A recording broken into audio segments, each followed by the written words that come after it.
সময় বাজছে এখন 6:30। আমরা পোখরা ছেড়ে এখন বেরিয়ে যাচ্ছি, রেডি হয়ে নিয়েছি, যাচ্ছি কাঠমান্ডু। এই চলো, কখন আর বাস ছাড়বে? সবাই কি রেডি? এই চলো বলো, পশুপতিনাথ কি, পশুপতিনাথ কি, পশুপতিনাথ কি। চলো চলো। পোখরা ছেড়ে চলেছি কাঠমান্ডুর পথে, আর যতই পোখরা ছেড়ে যাচ্ছি ততই যেন অন্নপূর্ণা শৃঙ্গ মাথা চাড়া দিয়ে উঠছে, আর বলছে আর একটু থেকে গেলে হতো না, কিন্তু যেতে তো আমাদের হবেই, কারণ আমাদের গন্তব্য এখন কাঠমান্ডু। শেষবারের মতো বাসের জানলা দিয়ে সুন্দর বরফে ঢাকা অন্নপূর্ণা শৃঙ্গটাকে দেখে নিচ্ছি।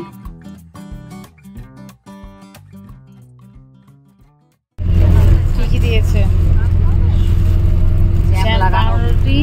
আর জ্যামটা কই? ব্রেকফাস্ট আমাদের বাসেই দিয়ে দেওয়া হয়েছে, আন্ডা, জ্যাম, পাউরুটি, বানানা। বাসেতেই ব্রেকফাস্টটা সারা হয়েছে।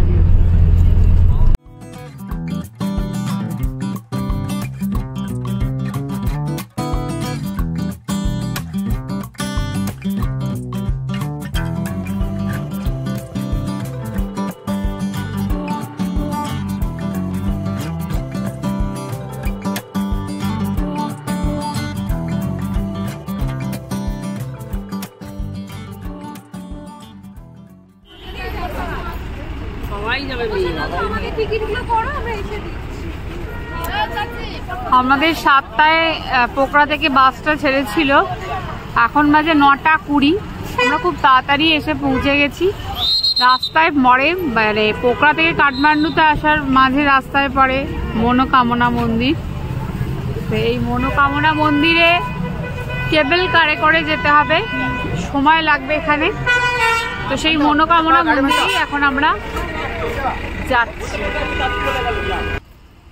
ওই যে দেখা যাচ্ছে কিনা জানি না, ঠিক ওইখানে কেবল কারগুলো যাচ্ছে, রোপওয়ে, তো সেখানেই যাচ্ছি।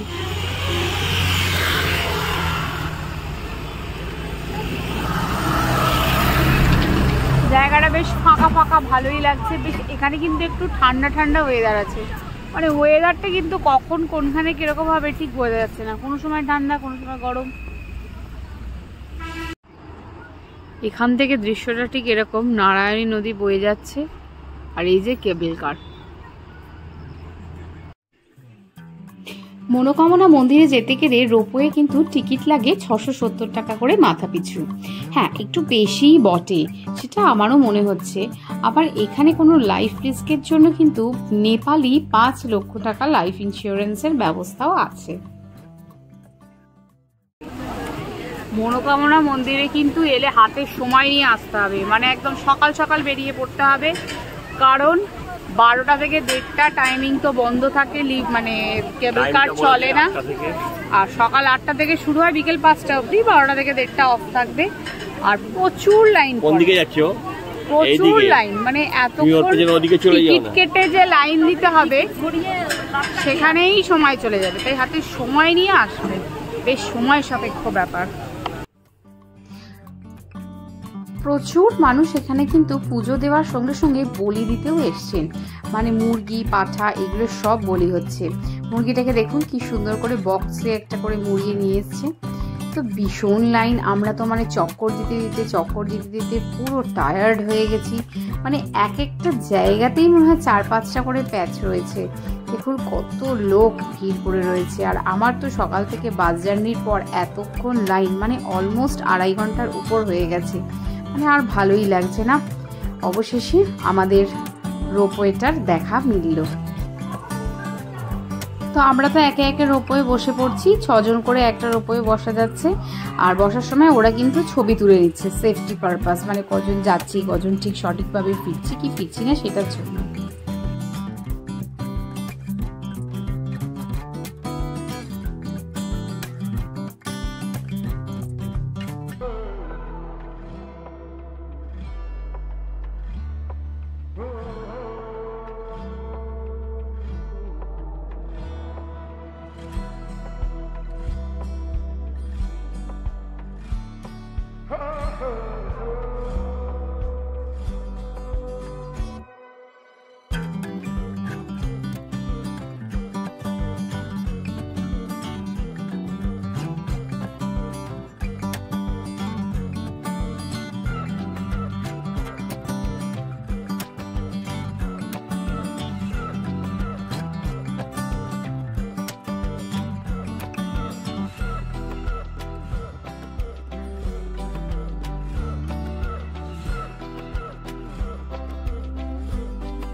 রোপওয়েটা বেশ অনেকটা আগেও চেপেছি, অনেক রোপওয়ে, আর এই মনোকামনার যে রোপওয়েটা অনেকটা প্রায় 8 মিনিটের উপরে, মানে একদম স্টার্ট হলো, তারপরে এই উঠছি আবার স্ট্রেট, তারপরে আবার উঠছি 3 ধাপ।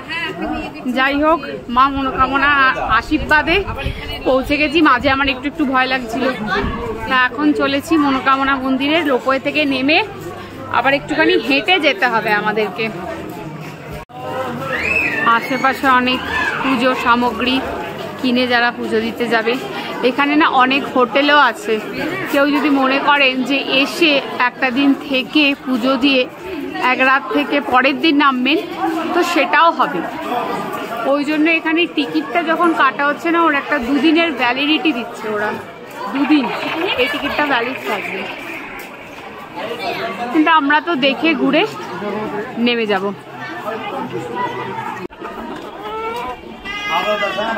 এখানে মুরগি টুরগি বলি দেওয়া হয়, এই যে পাঁঠা মুরগি, তো সেই সবগুলো এখানে রেখেছি।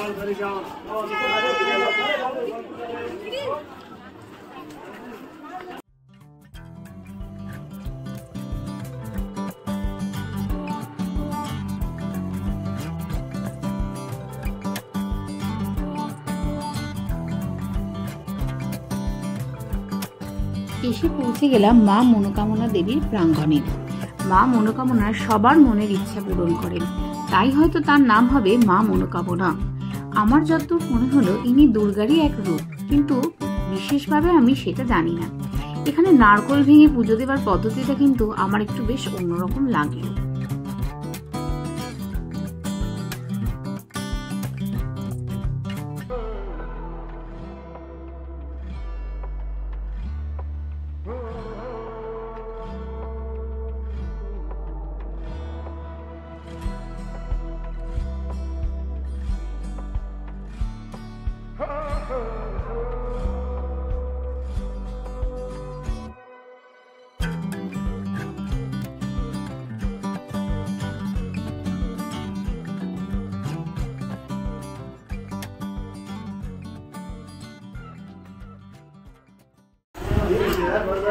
এখানে এখন আমরা এসেছি একটু লাঞ্চ করতে, আমাদের একটা জায়গায় দাঁড় করানো হয়েছে। হ্যাঁ, ওখানে একটু ফোনটা চার্জে দেবো। এখানে এখন আমরা একটু লাঞ্চ করবো। হ্যাঁ, ফোনে আমার চার্জ শেষ হয়ে গেছে, দেখি। লাঞ্চটা খুব খিদে পেয়েছে, প্রচন্ড খিদে পেয়েছে। এখানে আমাদের রান্না করা খাবারে নেই, এখানে রান্না হচ্ছে এটা কালকে। আজকে মেনু কি আছে? আজকের মেনু, আজ মেনুটা কি কি আছে?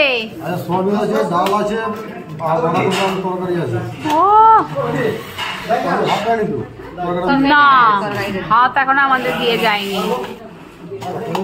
হয়ে উঠছে না, লেবু দেবেন, আমাদের লেবু দেবেন। ভাত, ডাল, বাঁধাকপির তরকারি আর নিউট্রিলা। শুধু মাছটারই অভাব, এইটাই হলো প্রবলেম। যখন আমরা কলকাতার বাইরে চলে যাই না, মাছটা আর পাই না। মাছে ভাতে বাঙালি তো।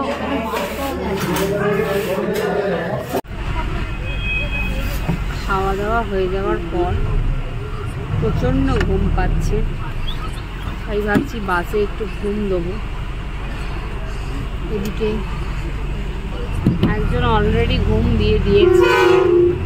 চললাম এবার স্ট্রেট কাঠমান্ডু, আর কোথাও দাঁড়ানোর কোনো গল্প নেই। সোজা চলেছি এবার কাঠমান্ডুর পথে। আর এই দীর্ঘ যাত্রায় আমাদের সঙ্গে ছিল এই নারায়ণী নদী।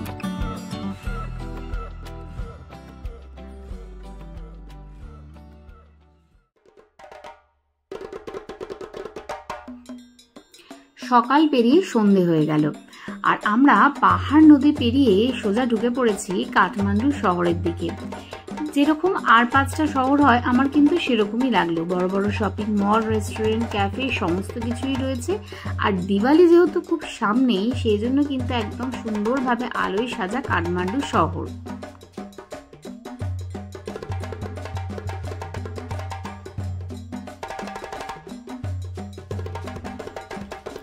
যতই এগোচ্ছি মনের ভিতরে চলছে যে এই বুঝি কিছু একটা হলো, কিন্তু বিশ্বাস করুন এরকম কোনো অনুভূতিই আমাদের হলো না।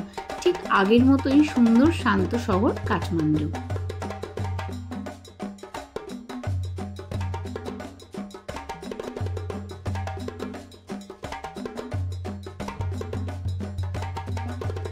সন্ধেবেলার শহরের যেরকম যানজট থাকে ঠিক সেই রকমই এখানেও কিন্তু আমরা ট্রাফিক পেয়েছিলাম। ওই অফিস টফিস ছুটি হচ্ছে হয়তো ওই জন্যই।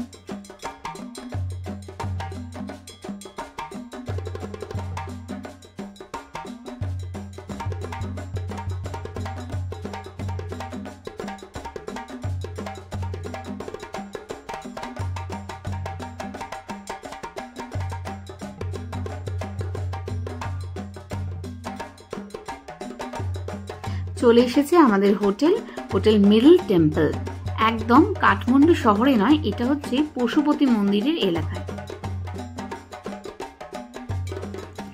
দীর্ঘ পথ অতিক্রম করে সন্ধেবেলায় ক্লান্ত শরীর নিয়ে পৌঁছে গেলাম আমাদের এই হোটেলে। আর রিসেপশন এরিয়াটা দেখে কিন্তু বেশ মনটা ভরেই গেল।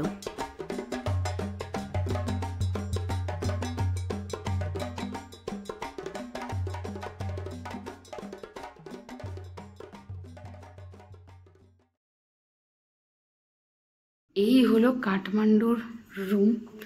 এখানটা হচ্ছে বাইরের লন এরিয়াটা, ঠিক আছে। রুম নাম্বার হচ্ছে 501। এখানে মোটামুটি রুমটা ছোট কিন্তু বেশ কোজি।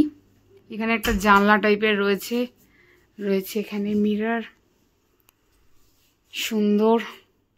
এখানেও বেশ বসে ড্রেসিং টেবিল সাজগোজ করা যাবে। এখানে রয়েছে এসি, দুটো বেড দেওয়া হয়েছে, দুজন করে শুতে পারবে। আর এই হলো মোটামুটি। এখানে রয়েছে টিভি,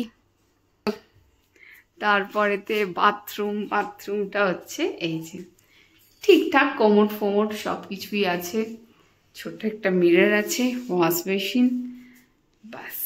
আর কি, এখানে আমরা মোটামুটি 3 রাত্রি আজকে আর 2 রাত্রি থাকবো। তুমি এসি চালালে কেন গো? এসি না চালালে চলবে?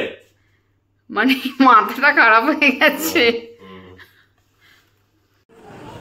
সেই সকাল 7টায় বেরোনোর পর এখন বাজে সন্ধ্যে 7টা। 12 ঘন্টার বাস জার্নি করে আমরা এসে পৌঁছালাম finally Kathmandu, capital of Nepal. আসার সময় কাঠমান্ডুর যা যা মার্কেট মানে আর যা যা হোটেল রেস্টুরেন্ট দেখেছি, শহরটা প্রচণ্ডই সুন্দর, ওয়ার্ম, ওয়েলকামিং, খুবই ভালো লেগেছে। যদিও আমার শরীরের অবস্থা খুবই খারাপ। আর হ্যাঁ, যারা বলেছিল বা নিউজ মিডিয়া যে সমস্ত দেখেছিলাম যে ফ্লাড, ল্যান্ডস্লাইড, আর তারপরে তো ছিলই যত যা কিছু, কারফিউ, যুদ্ধ, সমস্ত আন্দোলন ঝামেলা সবই হয়েছে, কিন্তু পরিস্থিতি আবার আগের মতো সুন্দর হয়ে গেছে। এখনো পর্যন্ত সব কিছুটাই ওকে। আমরা যে এতটা জার্নি করে এলাম সেফ, সিকিওর, এবং কাঠমান্ডু ঠিক আগেরই মতো খুব সুন্দর। তো আজকে পোখরা থেকে কাঠমান্ডু যে এলাম, পুরো জার্নিটা তোমাদের সঙ্গে শেয়ার করলাম। আমাদের হয়তো এখন চাটা কিছু একটা খাবো, আর রাত্রে ডিনার হবে, তারপরেই আমরা আজকে পুরো রেস্ট। কালকে আমরা পশুপতিনাথ যাব, আর কাঠমান্ডু শহর কাল থেকে ঘোরা স্টার্ট হবে। আমরা এখনো 2 দিন এখানে থাকবো। তো চলো দেখতে থাকো, সঙ্গে থাকো, স্মৃতিগল্পের সাথে থাকো। আজকে ভিডিও এখানেই শেষ করছি। টাটা।